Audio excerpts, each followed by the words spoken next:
Hello everyone and welcome back for another missing stamps video. This is Cassie. Today we are going to be using this darling little birthday gnomes stamp set, but I'm really only going to use the happy birthday and the balloons, even though it is super darling. My focus is going to be on the Rainbow Builder stencil, and you'll see why once we get going. It is gorgeous. It's 3 stencils, so it's a build on. And you can make your rainbows however you want. We're going to focus on 2 colors today, which I'm so excited about, but I love that there is some embossed lines on these to make it so easy to stack them on top of each other so that you get the perfect blend every time. So let's go ahead and get started. I have a piece of white cardstock that I've cut down to 4 1/4 by 5 1/2 inches. I'm putting this on my Wendy Vecchi Make Art Station just to hold it in place, and I do get a little crazy, a little cray-cray up in here, so it moves a little, but it's very easy to shift back. And I'm focusing on pinks and purples. So I have 2 ink pads, and that's what we're using today, just 2 different ink pads. So I'm going to blend that into place for the first one. For our first part of the rainbow stencil, I'm blending just the pink on there. See, I got a little crazy. So it shifted, but we're good. We shift it right back and nobody is the wiser, right?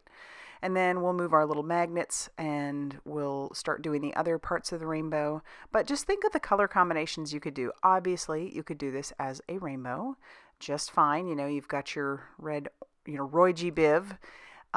Or you could do it with like blues or greens or purples, or, pick a couple colors like I did and do pink and purple, do blue and green, do red and yellow. That would be kind of fun too. There's just so many different possibilities with a stencil like this, and I love that. So use your imagination, go crazy, and think of all those color combos. All right, so now we'll move on to using our second stencil. We'll bring that in, line that up super easy like, and once again, just put all of our magnets down in place. And then we can move on to using our purple. It's more of a berry kind of color, and so I think it goes so well with this pink that I had chosen. So once again, we'll just blend that right over the top. And it's perfectly spaced simply because we've used those embossed lines, and we can move on. And you'll notice what I did is I shifted that stencil because I really wanted that big one to be a main focus. I didn't want it to be like the center stage, which you could do, and then move your other rainbows around it. I just wanted this stencil to be shifted like so. So you could make it a little easier on yourself and not move it the way that I did, but I like it. I like it. And again, that also means there's a lot of placement possibilities here with a stencil like this. Okay, so now that we're done with that, I'm going to take this out of there, and I kind of decide that I don't like all the stark white on the edges. It's pretty, but I want to soften that a little, so I'm going to use the purple blending brush, and I'll bring back in that ink pad, and we will just blend that purple all along those edges before I bring in that third stencil. And then I do decide to cut this down just a little bit because I have a thought in my head. You'll see it as it plays out. But I'm going to blend that edge now. And then we'll bring in our final stencil. So our final stencil, I decided I needed to hold down with just some tape. Also, it would make the cleanup just a little bit easier. So I'm just going to hold this down with a little bit of mint tape and put that on the bottom because that stencil is up a little bit higher than the paper. And I'm also going to just cut a tiny piece to put over that heart in the middle. The heart would be upside down, otherwise I would probably leave it, but this is how I want my card oriented, so I'm taking that heart out of there. And now I'm going to bring in some Nuvo paste. This is the Golden Crystal, and I'm going to spread this all over the front. Originally I was thinking I was only going to focus on those stars, but then I thought, why not bring that gold in everywhere? That gold with the pink and the purple is just so pretty. Of course, gold with anything. But like I said, imagine the color combos that you could do if you had like blue and green and maybe like a silver paste. Or if you had the red and maybe even an orange and brought in the gold. Oh, that would be gorgeous too. So you just have so many possibilities that it's crazy. And now, instead of shifting this over, I am going to take my stencil to the sink and clean it out because This Nuvo paste dries so quickly, you definitely have the potential to ruin your stencil if you leave it on too long. So in the process of cleaning that off, my all of this that I already did is basically dry. Now I don't trust it enough to just push this down, so I'm going to be very careful with that. But I am going to bring up my paste again, and then we can finish up our stencil. But that is the thing about these kind of pastes. They dry super quick, and if it dries on your stencil, it is like cement. Good luck getting it off.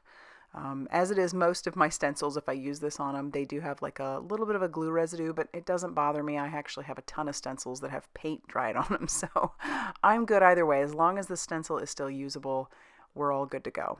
So again, we'll go clean this off before it dries on there, and in the process, this is going to dry while I'm cleaning everything up. But take a look at that. That gold with that pink and purple just makes my heart go pitter-patter. I'm telling you.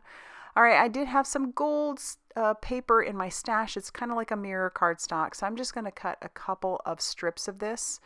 That small one, I need the full strip. This one, I just need a chunk of it, because I am going to cut it down, and I'm going to get my card base ready in the process. That measures 5.5 inches by 8.5 inches, and I'm scoring it at 4 1/4. And then I'm going to use a tape runner, and we're going to tape this right to our card base. And it's going to have a little bit hanging out on the top and the bottom, which is fine. I'll just snip that off. And yes, while my Nuvo paste was dry, I didn't trust it 100% to flip it over and just start using my tape runner and all that pressure. So I'm going to take my tape runner and put it right on the base. So we'll just, it's dry to the touch, but again, don't want to press my luck by pressing too hard. So we'll just go ahead and put our tape runner right on our card base. And you could use liquid glue too. That would make it a little bit easier. But here we go. Just hold that up, and I can line everything up on my glass mat, and then just press down on the parts where there isn't any gold Nuvo paste, and that's on there. So now this strip I'm going to trim down. This is going to go on the front. It's going to help kind of really bring out that sentiment that we're going to be using, which is happy birthday. And I've put some magic powder bag over the top of it. I'm going to ink up my stamp, and then I'm going to cover that with a gold embossing powder so that we have just nothing but gold and just that pop of black on there. And I'll heat set this till that is smooth and melted. And I always love how gold pops on black. So we'll clean up our mess, wipe away any of the excess residue, and trim down our sentiment. And then when it's ready, before we attach it, we're going to stamp on the inside. But I'm just kind of taking a look at how I want those. I'll trim that down. And actually Max comes in here.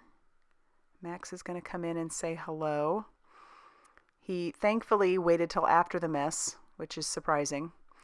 I'm going to attach my sentiment right to my gold piece. And the reason I'm doing that is I want that to dry a little bit.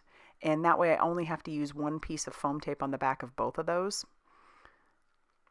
So that's what I'm going to do. I'm going to put some foam tape on the back. My little inspector watching everything. He loves paper. He is just too much sometimes. He's a mess. I'll trim that down, and then before I attach it, this is where I decide I'm going to stamp on the inside. So I am going to bring in that purple ink again, and we're going to stamp that all on the inside. Just to add something to the inside. I like doing that. It's just, I don't know, it ties everything together, and then it takes away some of that pressure of having to write so much on the inside of a card. So that's, yeah, part of my excuse, but I also really like how it looks. So we'll just add those balloons, and then we'll close it, and then we can line that up on our glass mat, and now we can attach our sentiment. And then I'll trim off the excess, and that's going to finish off our card for today. I so love this, and I want to do this with other color combinations. So imagine all those possibilities. If you like this video, be sure to hit that like button, and definitely consider subscribing if you have not already done so. Be sure to check out all that Miss Ink Stamps has going on over on their Facebook page, Instagram, and over on the blog. And I will see you very soon in another video. Bye, everybody.